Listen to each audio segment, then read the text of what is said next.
he now came to the platform of the professional body and began to advertise for membership, promising them that the kind of stringent measures and knives would be reduced for them, even soliciting for them to pay money to him.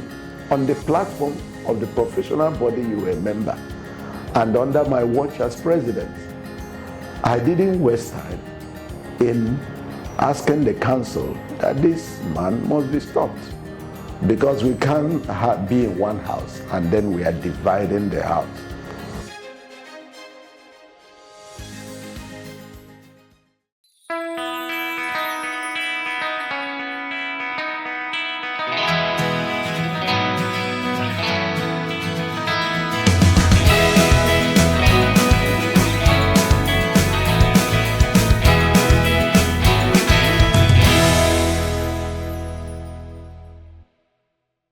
Viewers, welcome back to the videos of my life story.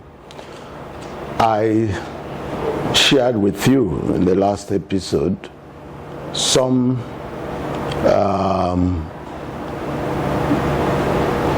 issues of ethics and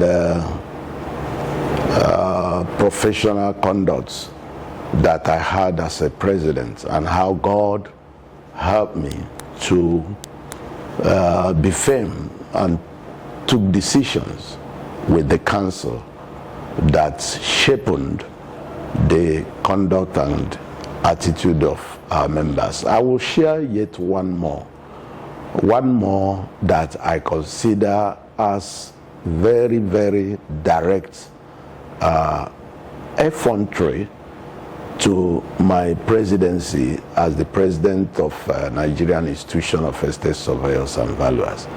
Again, this case had to do with one of my senior members who was also a great support to me while contesting all the positions I had contested in Naives. So, because I knew him as somebody who could go to the market over issues, once I was inaugurated, at one occasion I called him. I said, you see, you have supported me and I'm happy about it. But please, before you do the usual things you do on social media, if you see anything I have done wrong, if there is any reason, please call me. If I didn't answer, maybe because I'm busy, I will call you back. Sort out issues with me before you go to public domain. He asked me whether that was a threat or so. I said, well, my intention was not that it should be a threat, but a friendly advice, so as to avoid untold situations arising. So we ended it like friendly talk and then stopped there. Okay, now, when I had properly assumed office, he started saying that Naives, or my professional body, was not giving adequate attention to the teeming number of people that are seeking for registration. And also that we are not doing the professional management properly, that he was to set up another professional body while remaining as a member of our own profession. Actually, he went ahead and registered, whether it's a business name or whatever name he registered, calling it Valuation Society. I can't place the acronyms, but actually talking about our main job, which is valuation, as what that association would be doing. And then did not stop at that. He now came to the platform of the professional body and began to advertise for membership, promising them that the kind of stringent measures and knives would be reduced for them, even soliciting for them to pay money to him on the platform of the professional body you were a member. and under my watch as president. I didn't waste time in asking the council that this man must be stopped, because we can't be in one house and then we are dividing the house. And I don't know what gave him that impetus to do that. So, of course, we did set up a committee as usual. I normally follow the due process of knives in making sure these issues of indiscipline are addressed. And of course, the committee invited him, and he responded in writing and all that. And they also had interaction online with him.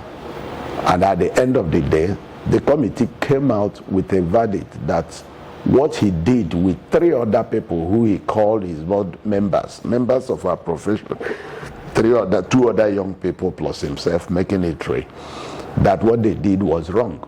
To be in this profession and register another society that will be doing the main job of our profession.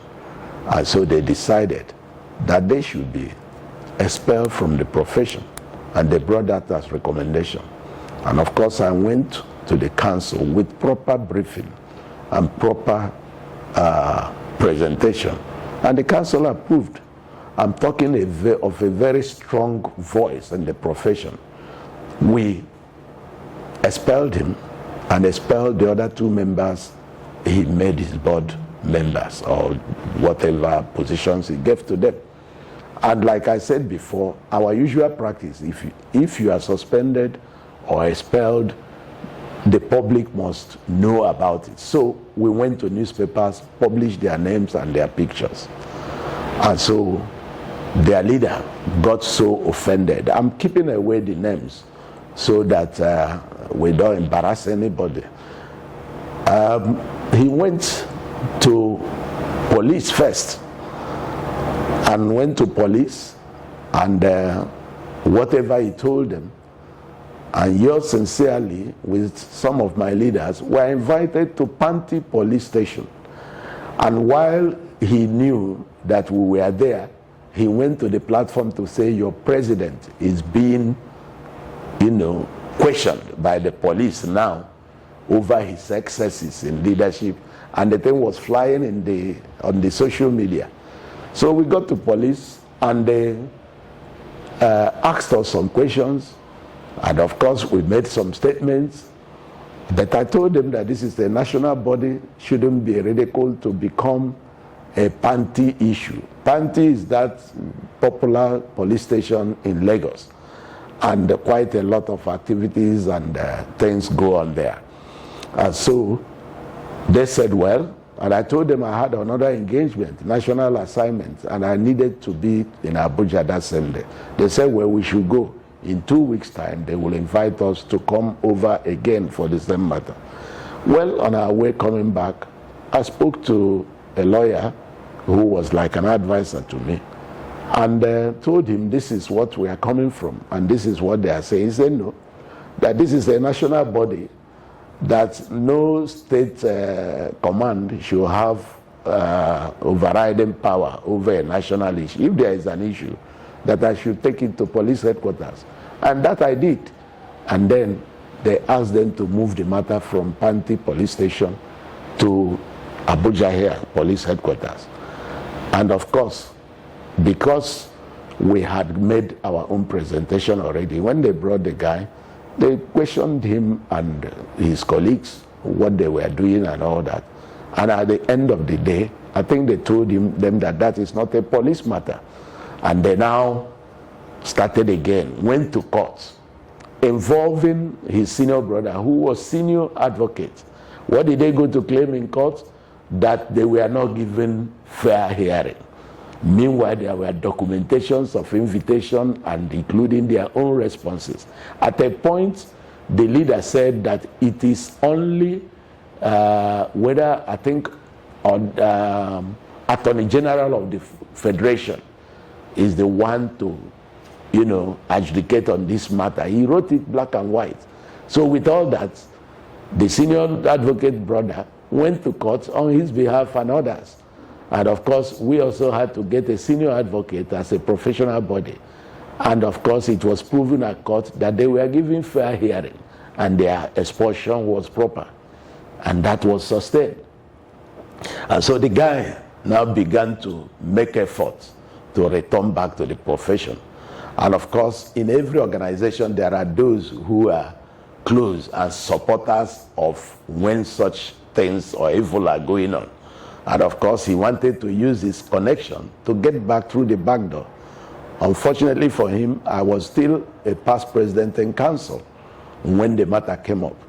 So I came up and suggested that the only way he can come back is to close that business, which I thank God today, that society has been closed down. Secondly, he had to pay, I think, 50% of the money we spent in courts and in police station. And it was properly calculated. It took him some 1 year or more to be able to pay back that. Today, he has been fully reinstated, but his society for valuation has also been disbanded, finally. So these are things that God helped me to do in order to sustain my professional body, because I don't see any strength in me to withstand principalities and authorities and to go through the whole process. These court cases ended even during my tenure. None of them was handed over to another president. Ladies and gentlemen, I would like to say that God is in the business of upholding righteousness, particularly in position of authority and leadership. May the Lord grant you the grace to do likewise when you find yourself in such position. Thank you and God bless. Ladies and gentlemen, you will recall that in the wilderness, certain people rose up against Moses, and they wanted to elect another leader or appoint another leader to take them back to Egypt. But a severe judgment of God came upon Dathan and Abiram, who withstood Moses in the wilderness. This is what we were saying last week about leadership not doing anything about lawlessness. So how can you be a member of a profession or a professional body, then you go and register another one, and you are canvassing that the members of the body you are leaving to come and join your own, and then you are soliciting funds? That is insult at the highest level to your own profession. Again, there is an angle to this thing that is more than meets the eye. When people take on such effrontery against leadership, it's not just by words of mouth. What they are doing behind the scene, the powers they are consulting, the evil forces they are drawing their strength from, they are not light matters at all. But let me tell you, the Bible says, and ye are complete in him. This is Colossians chapter 2 verse 10. Ye are complete in him, which is the head of all principality and power. What is his name? Jesus. If you have Jesus in your life, he who is in you is greater than him who is in the world. Whatever powers they deploy against you, you will always find yourself a winner. Because every power, every principality, every name that is named, every force, every ruler of darkness, all of them are subject to Jesus. Are you in Jesus? Do you have a personal relationship with Jesus? Do you talk to him and he talks to you? Can you report an issue to him and expect an answer from him? If you don't have a relationship with Jesus, you are living very dangerously. The devil can make suya with your life anytime. One of the reasons why we're sending out these clips is to invite you to consider Jesus and his claims over your life. If you want to be safe, if you want to be protected, hand over your life to Jesus. You will not be a fool to give up what you cannot keep, to gain what you cannot lose. Hand over your life to Jesus. Thanks for tuning in again today. Please do not forget to subscribe to this our channel. Forward these clips to your friends and see what God can use you to do in this evil and crooked generation where God expects you to shine as light. Be blessed.